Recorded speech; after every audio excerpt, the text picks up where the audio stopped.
आप बता रहे थे कि होटल बुक किया है, लेकिन अपने गाय भैंस को छोड़कर वो आना नहीं चाहते। हाँ, मैंने बात की मेरी मदर से, फादर से, ब्रदर से। मेरे ब्रदर हरियाणा गवर्नमेंट में टीचर हैं, जूनियर लेक्चरर हैं। तो वो क्या करते हैं कि गांव में अखाड़ा चलाते हैं फ्री में। फ्री में उन्होंने इसको कर रखा है, हाथ पैर ठीक करते हैं सबके, सुबह शाम तक भीड़ लगी रहती है। और खेत का काम करते हैं, फिर बच्चों को पढ़ाते हैं। तो मैंने उनसे बोला कि भैया ऐसे ऐसे शादियां प्रोग्राम है 3 दिन का, और आप सब 7 तारीख की सुबह आ जाओ, और आराम से 10 तारीख को फिर खाना वाना खा के निकलो। उन्होंने कहा शादी इतने दिन की थोड़ी होती है, एक एक दिन शादी होती है, फेरे वेरे होते हैं, हम आ जाएंगे, वरना भैया गाय को कौन देखेगा, भैंसों को कौन देखेगा, घर घर कैसे बंद करेंगे? घर घर कैसे बंद करेंगे? तो फिर मैं ना, हाँ हाँ 1 मिनट, हाँ। तो घर घर ऐसे कैसे बंद करेंगे? तो मैं उनकी बातों पे मैं थोड़ा हंस रहा था। मैंने कहा ठीक है, एक काम करो भैया, गाय भैंस के लिए गाय भैंस के लिए एक इंसान रुक जाओ, बाकी आ जाओ सारे। फिर मैंने मेरी मदर को बोला, इन सबको बोला। तो मतलब दे आर वेरी सिंपल, समझ रहे हो? उनके लिए कोई 5 स्टार, उनके लिए कोई ये हवाई जहाज, उनके लिए कोई बिजनेस, ये सब मैंने मैटर नहीं करता, मैं भी वैसा इंसान। तो वो सब चीजें हैं। भाभी का क्या वो है कि घर में उनकी देवरानी आएगी, और आप अभी तक भाभी का लाड प्यार आपको मिलता रहा है ना माँ के साथ, लेकिन अब पायल आ जाएंगी, आप देवर हैं, देवरानी उनकी आ जाएंगी, एक अलग माहौल होता है। भाभी का क्या कहना है? जैसे नॉर्मली जो मेरे बड़े भाई शादी उनकी, मैं तो तकरीबन बाहर हूँ। मैं तो जब 14-15 साल का था तब से मैं घर से बाहर ही हूँ। तो वो तो सब कह रहे थे कि भैया शादी कर लो, आप हमारे बच्चों की शादी होने दोगे या नहीं होने दोगे? मैंने कहा जो आपके बच्चों के साथ में शादी करूंगा। मतलब समझ रहे हो ना कि हाँ हाँ। इतने साल बच्चे बड़े हो रहे हैं, हम इनकी शादी करेंगे तो हमें बुरा लगेगा। तो मतलब ऐसे मजाक करते थे वो। जो मेरे भाई का बेटा 15-16 साल का, मेरी बहन का लड़का है वो 22-23-24 साल का, तो बड़े हैं। तो मैंने कहा ठीक है, इनके साथ ही शादी कर लूंगा। तो मैं ऐसे मजाक करता था उनसे। तो सब खुश हैं कि भैया finally we are getting married. हम्म। तो अच्छा, शादी की कई रस्में होती हैं। मैं जानता हूँ आपकी दिलचस्पी साथ रहने में है, मतलब शादी की रस्मों में। आपने बताया कि पंचांग इन सब चीजों में नहीं है, लेकिन अब मेरे सवाल है और मैं शादी का इंटरव्यू कर रहा हूँ, आपसे शादी से जुड़े सवाल पूछ रहा हूँ। शादी की तमाम रस्में हैं, वो कौन सी रस्म है जो आपको सबसे ज्यादा अच्छी लगती है और आप उसके लिए सबसे ज्यादा उत्साहित हैं?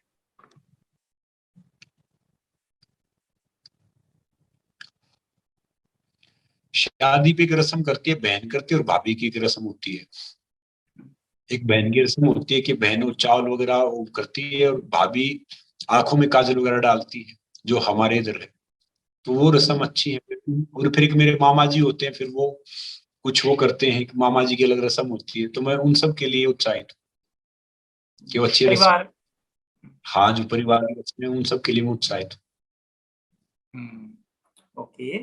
हाँ, देखिए कश्मीर में आपने शादी हनीमून के लिए सोचा है, और आगरा में आप शादी कर रहे हैं। ये दोनों ही जो जगह है बड़ी विवादित रही है, कई अलग अलग चीजों को लेकर विवाद रहा है। आगरा से थोड़ी ही दूर में मथुरा और वृंदावन है, वहां पर भी आपका प्रोग्राम है दर्शन का, वो भी बड़ा विवादों में। आप जहां भी शादी कर रहे हैं और शादी के बाद जहां हनीमून जा रहे हैं, ऐसा लग रहा है कि आप कोई सामाजिक संदेश भी दे रहे हैं आपकी शादी के साथ साथ, क्योंकि सारे स्थल बड़े विवादों में रहे हैं, और ऐसे विवाद हैं जिसमें पायल का बड़ा वो बेबाक होके बोलती भी रही हैं। हूँ। तो मैं इसीलिए कह रहा हूँ ना कि सिंबल ऑफ लव हमारी शादी होगी उधर। समझ रहे हो? आगरा में शादी करें, शादी होगी। कश्मीर अब 370 हट गया है, बहुत पीसफुल जगह में जाता रहता हूँ।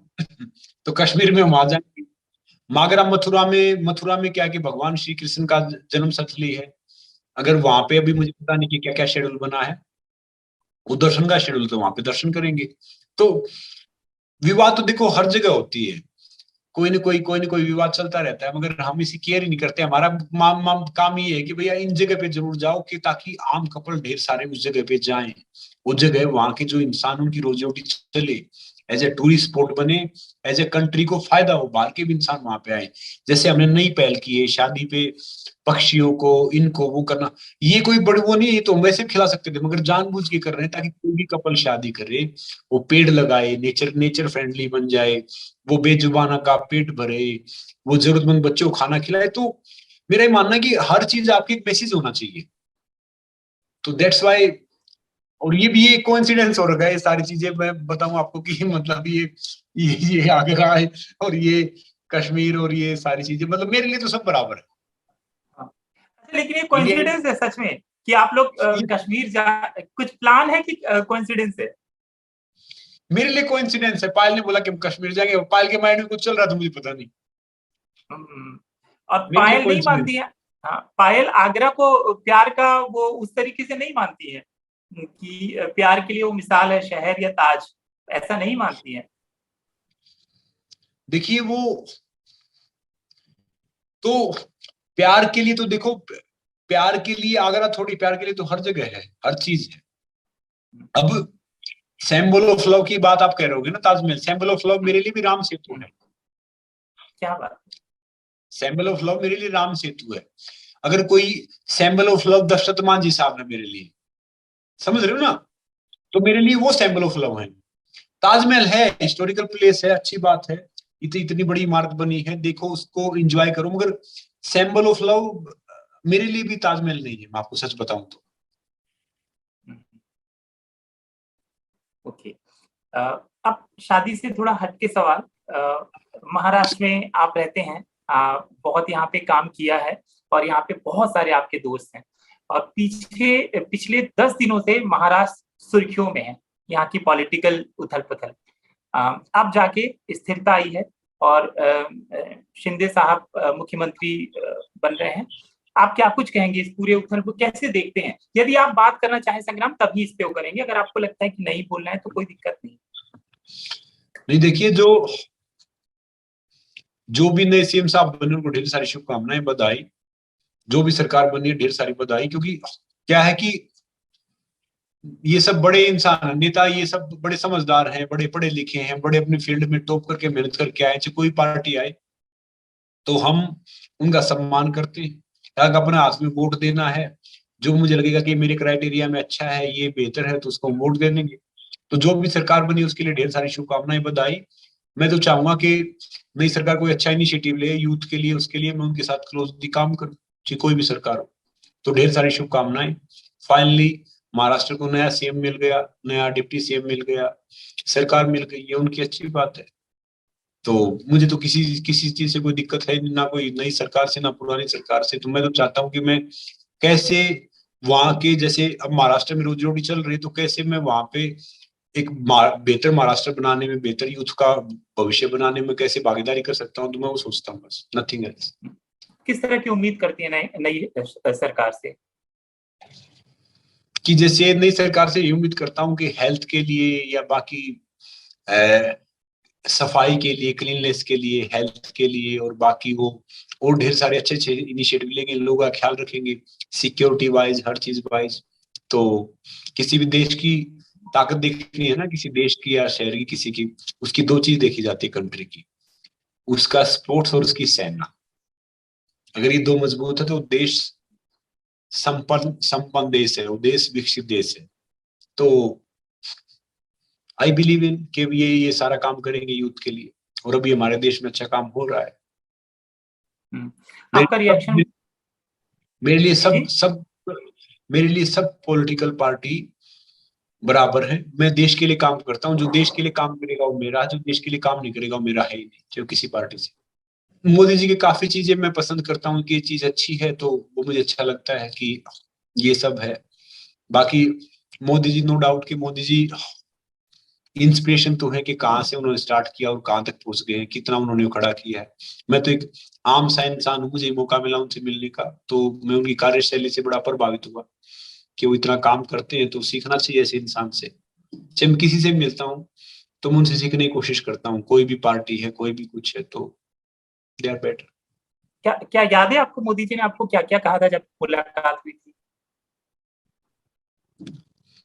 मोदी जी ने मुझे कई बातें बताई थी जो गूगल में नहीं थी, फिर बताई कि वो हरियाणा में काफी रहे, प्रचारक रहे, और फिर मोदी जी ने बताया कि कैसे उन्होंने संघर्ष किया, कैसे उन्होंने, आपको भी ऐसे ही करना चाहिए, यूथ के लिए एक आपको कोशिश करो कि एक लाइट हाउस बनो। तो मोदी जी ने ढेर सारी चीजें मुझे बताई, और उनका जो अपना वो ट्विटर से लेके खुद मैनेज कर रहे थे, अपनी चीजें खुद मैनेज कर रहे थे उनका। फिर उन्होंने बताया उनकी दिनचर्या, बताया कितने बजे उठते हैं, कितने बजे क्या काम करते हैं।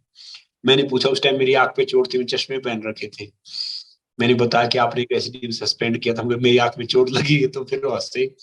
हाथ में भी चोट थी, बोला कि नहीं आप तो पहलवान इंसान है नॉर्मली। तो मुझे उनसे मिलके थोड़ा अच्छा लगा, क्योंकि उन्होंने बहुत रिसर्च कर रखा था, इतने बड़े आदमी होके एक रिसर्च करते हैं एक मेरे जैसे आम इंसान के लिए, तो फिर वो बड़ा था। बाकी जिसे मिलता हूँ उससे कुछ सीखता हूँ, चाहे वो मोदी जी हैं, दूसरे हैं, तीसरे, तो वो देश के लिए उन्होंने स्पेशली स्पोर्ट्स के लिए बहुत अच्छा कर रहे हैं। अगर हम स्पोर्ट्स में सेम गति से चलते रहे ना, तो 2036 में आ, हम ओलंपिक में टॉप 10 में होंगे। क्या बात, क्या बात। कभी आप सोचते नहीं कि पॉलिटिकल पार्टी से जुड़कर आप चुनाव भी लड़े और फिर वहां पे एक अच्छा पद संभाले?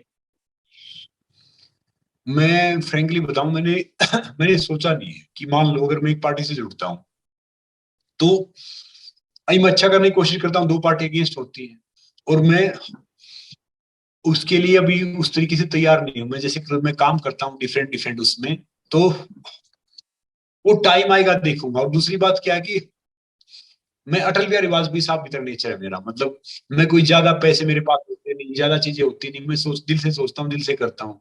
आजकल आपको चुनाव लड़ने के लिए बहुत पैसा चाहिए, बहुत चीजें चाहिए, बहुत बैकअप चाहिए। तो वो टाइम आएगा, सडन मोमेंट आएगा, तो वो देखेंगे कि वो वाकई ठीक है या क्या है। मगर मेरा ही मानना, अगर मैं चुनाव भी लड़ूंगा ना, कभी अगर आऊंगा राजनीति में, तो मैं ऐसे नहीं रखूंगा कि एक पैर मुंबई रखो एक पैर यहाँ रखो। गाँव में थोड़ा सा बड़ा घर बना लूंगा, जहाँ पे बैठे वहीं पे रह के बेस्ट काम करूंगा। मैंने अपनी जिंदगी में बहुत काम देखी है, ये काम में कोई भी अब काम आधा करना नहीं चाहता। तो इसलिए आओ, लगाओ, और आपका सांस, आपकी सोच, आपकी बॉडी सब उसी उसी में लगा दो, तो आपका फायदा है। तो ऑफर तो आते होंगे आपको और आए होंगे बहुत। जी, ऑफर आते हैं, बड़े बड़े इंसान कई ऑफर देते हैं मुझे कि भैया ये सब है, तो मैं हाथ जोड़ देता हूँ उनसे कि ये सब है। अब देखते हैं कि कुछ ऐसा लगेगा कि लाइफ में ये बेहतर होगी, ये चीजें अच्छी होंगी, तो फिर कुछ ऐसा लगा तो मैं देखूंगा। क्योंकि मैं वैसे यूथ से, क्योंकि मेरे कई जो दोस्त हैं मेरे जो स्पोर्ट्स में हैं, वो डिफरेंट डिफरेंट पार्टीज में चुनाव लड़ रहे हैं। तो मैं मानता नहीं कि खाली आप चुनाव लड़ने के लिए लड़ लो, या खाली प्रचार के लिए चुनाव लड़ो, कि कुछ बदलाव के लिए चुनाव लड़ो तो फायदा है ना। नहीं तो फायदा क्या है? नहीं तो आप एमपी बन गए, एमएलए बन गए, मंत्री बन गए, उसका फायदा क्या है? मैं दो रोटी तो अब भी खा रहा हूँ, दो रोटी तब भी खानी है। तब अगर वो जिम्मेदारी आप लो तो आप जाओ ना, अगर जिम्मेदारी आप निभाए नहीं इसको, तो उसका फायदा क्या है? देखो, मैं अच्छा करूँ उससे क्या फर्क पड़ता है, मैं किसी के लिए अच्छा करूँ तो उससे बहुत फर्क पड़ता है ना। उदयपुर की घटना पर मुझे आपका रिएक्शन चाहिए। सोशल मीडिया में एक अलग तरह का सैलाब जब से घटना हुई है, और आपकी अपनी बात। देखो, जो भी हिंसा हुई बहुत गलत हुई, ऐसे नहीं होना चाहिए बिल्कुल भी। देखो, इंसान की जान बहुत कीमती है, और हम ऐसे नहीं होना चाहिए कि इंसान की जान किसी से कुछ भी ऐसे कोई छोटी सी चीज पे ऐसे समझौता हो जाए, ये सब हो जाए। तो मैं कह रहा हूँ कि जो भी दोषी है उनको सख्त से सख्त सजा देनी चाहिए, ताकि ऐसा एग्जाम्पल आगे ना हो। हम एक देश में रहते हैं जहाँ पे सबसे बड़ा डेमोक्रेसी है, सबसे बड़ा प्रजातंत्र है। तो जो भी जिन भी ये सब ये अपनाया, उनके एक ऐसी सख्त सजा दो कि वो दुनिया के लिए मिसाल बने कि भाई आगे अगर आपने ऐसी हरकत की तो आपको ये बहुत गंभीर सजा मिलेगी। कभी कभी लगता नहीं है कि कितना सोशल मीडिया में किसी ने कुछ लिख दिया, कोई किसी से इतना इफेक्ट हो गया कि आप अपने दुकान में बैठे हैं और वहां पर आपका वो गला रेत कर चला जाए। तो एक अलग ही माहौल बनता जा रहा है। देखिए, जो चीजें है ना ये गलत होती है। पहले सोशल मीडिया क्या होता था कि अवेयरनेस फैलाता था, उससे फायदा होता था। मगर आजकल मैं देखता हूँ ट्विटर पे ढेर सारे हेडलेस अकाउंट होते हैं, वो गाली देते हैं, आप अच्छा करो, आप बुरा करो, गाली देते हैं। तो उसका फायदा नहीं ना। आप बशर्ते अच्छी चीजें प्रमोट करो, अच्छी चीजें फैलाओ, अच्छी चीजें वो करो। बाकी जो कोई ऐसी चीज फैलाता है उसको सोशल मीडिया को भी चाहिए कि ब्लॉक कर दे, कि कोई भी ऐसा कंटेंट डालता है जो कंटेंट यूथ को प्रभावित करता है या कंटेंट ऐसा किसी को भड़का सकता है, उसको ब्लॉक करें।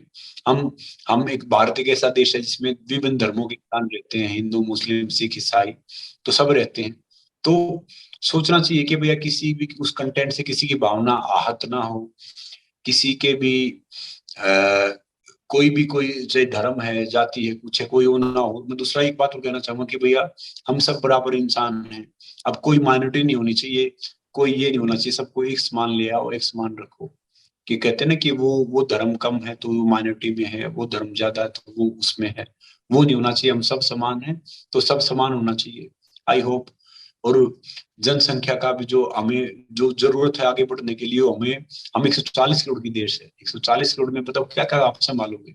हमें सबसे ज्यादा जरूरत है कि जनसंख्या पे काबू करने की, नियंत्रण करने की। तो एक पॉपुलेशन लो आना चाहिए कि भाई आप 2 बच्चे पैदा कर सकते हो। उससे ज्यादा करोगे तो फिर आपको सरकारी सुविधा नहीं मिलेगी, जैसे like China, like other country.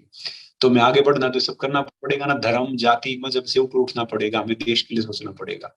तब हम विकासशील से विकसित देश बन सकते हैं, नहीं तो फिर ऐसे ही वैसे ही चलता रहेगा। काफी चीजें हैं, एक आरक्षण है, रिजर्वेशन है, जैसे उस पर कोई बोलेगा नहीं क्योंकि नेता सब अपना अपना स्वार्थ सिद्ध करते हैं। कोई हरियाणा में वो आरक्षण, दूसरी जगह ये आरक्षण, महाराष्ट्र में आरक्षण। जो जो जो बेचारे टैलेंटेड हैं वो बाहर जाए काम करते, जो आरक्षण वाले हैं यहाँ थोड़े से परसेंट लेके वो फिर वो ऑफिसों में बैठे रहते हैं। क्या काम करेंगे वो देश के लिए? तो ऐसे ही काम करेंगे ना। अब मेरे जैसा आदमी कोई हवाई जहाज उड़ाएगा तो क्या करेगा? वो पब्लिक को मारेगा ही, क्योंकि उसको समझ ही नहीं उतनी, उसको नॉलेज ही नहीं उतनी। एक कोई टॉप करके आया है उसको तो मिला नहीं, और मेरे जैसे आदमी को मिल गया रिजर्वेशन की उससे, तो मैं क्या करूंगा? मैं वो फालतू चीजें करूंगा, मैं रिश्वत दूंगा, मैं उन चीजों को बढ़ावा करूंगा। तो मेरे हिसाब से अगर कंट्री का कोई डेवलप करना है तो सबसे पहले रिजर्वेशन खत्म होना चाहिए। मगर ये थोड़ा मुश्किल काम है, बहुत मुश्किल काम है। अगर ये खत्म हो गया ना तो मैं कह रहा हूँ हमारा देश बहुत आगे जाए, बहुत आगे जा जी सकता है। बिल्कुल, जी बिल्कुल। जाते जाते अंतिम सवाल, जनसंख्या और इससे याद आया आपकी फैमिली प्लानिंग का एक सवाल, और ये बहुत सुर्खियों में भी रहा है। किस तरीके से देखते हैं, सोचते हैं? शादी के पहले बहुत सारी चीजें आपने और पायल ने मिलके उस पर बात की है। अगर आप बात करना चाहें तो इस पे। किस पे? आपकी फैमिली प्लानिंग।